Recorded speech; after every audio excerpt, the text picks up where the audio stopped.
ప్రస్తుతం Israel, Iran మధ్య మొదలైన యుద్ధం క్రమంగా అగ్రదేశాలను కూడా కదిలిస్తోంది. టెహ్రాన్ అణు కార్యక్రమాన్ని బూచీగా చూపి ఆ దేశంపై సైనిక చర్యకు దిగేందుకు అమెరికా సిద్ధమవుతోంది. సరైన సమయం కోసం వేచి చూస్తోంది. ఈ క్రమంలోనే ఇరాన్, ఇజ్రాయెల్ యుద్ధంలో అమెరికా తలదూచితే పరిణామాలు తీవ్రంగా ఉంటాయని రష్యా హెచ్చరించింది. ఈ మేరకు రష్యా విదేశాంగ శాఖ ప్రకటన విడుదల చేసింది. ఈ సైనిక ఘర్షణలో అమెరికా సైన్యం జోక్యం చేసుకుంటే అనూహ్యమైన ప్రతికూల పరిణామాలు జరుగుతాయని తేల్చి చెప్పింది. ఇరాన్లోని బుహెష్రులో ఉన్న అణు విద్యుత్ ప్లాంట్లో రష్యా నిపుణులు పనిచేస్తున్నారని, దానిపై దాడి చెయ్యొద్దని ఇజ్రాయెల్ను ఇప్పటికే కోరామని ఆమె చెప్పారు. ఆ ప్లాంటులో రష్యా ఇంధనాన్ని వినియోగిస్తున్నారని తెలిపారు. ఇరాన్ అణు కర్మాగారాలపై ఇజ్రాయెల్ దాడులంటే యావత్ ప్రపంచం విపత్తుకు మిల్లీమీటర్ల దూరంలో ఉన్నట్టేనని రష్యా తెలిపింది. ఇప్పటికే ఇజ్రాయెల్ దాడుల్లో ఇరాన్లోని పలు అణు కర్మాగారాలు పూర్తిగా దెబ్బతిన్న విషయాన్ని అంతర్జాతీయ అణు ఇంధన సంస్థ నిర్ధారించిందని ఆమె గుర్తు చేసింది. ఇరాన్లో అణు కర్మాగారాలు దెబ్బతింటుంటే అంతర్జాతీయ సమాజం ఏమైపోయిందని, పర్యావరణ ప్రేమికులంతా ఏమైపోయారని రష్యా ప్రశ్నించింది. ఇరాన్లో రాచుకునే యురేనియం రేడియేషన్ తమదాకా చేరదని వాళ్లు అనుకుంటున్నారేమోనని, అలాగైతే వాళ్లంతా ఫుకుషిమాలో ఏం జరిగిందో చదివి తెలుసుకోవాలని రష్యా పేర్కొంది.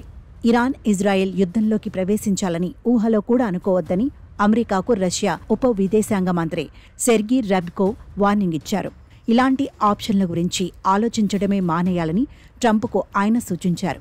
ఒకవేళ ఈ యుద్ధంలోకి అమెరికా ప్రవేశిస్తే యావత్ పశ్చిమాసియా పూర్తి స్థాయిలో యుద్ధరంగంగా మారుతుందని హెచ్చరించారు.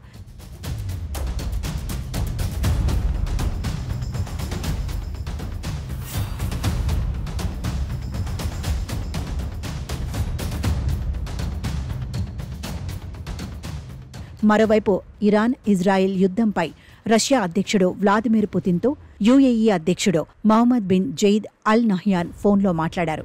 అనంతరం పుతిన్ ఓ అధికారిక ప్రకటనను విడుదల చేశారు. ఇరు దేశాల మధ్య ఉద్రిక్తతలను తగ్గించే దిశగా ప్రయత్నాలు జరగాలని తెలిపారు.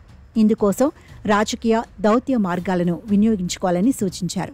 ఈ దిశగా చర్యలను వేగవంతం చేయాలని పుతిన్ పిలుపునిచ్చారు. అవసరమైతే ఇరాన్, ఇజ్రాయెల్ చర్చలకు తానే మధ్యవర్తిత్వం వహిస్తానని ఇప్పటికే పుతిన్ ప్రకటించారు. ఈ విషయాన్ని ఇజ్రాయెల్ ప్రధాని నెతన్యాహు, ఇరాన్ అధ్యక్షుడు మసూద్ పెజిష్కియాన్లకు తెలియచేశారు.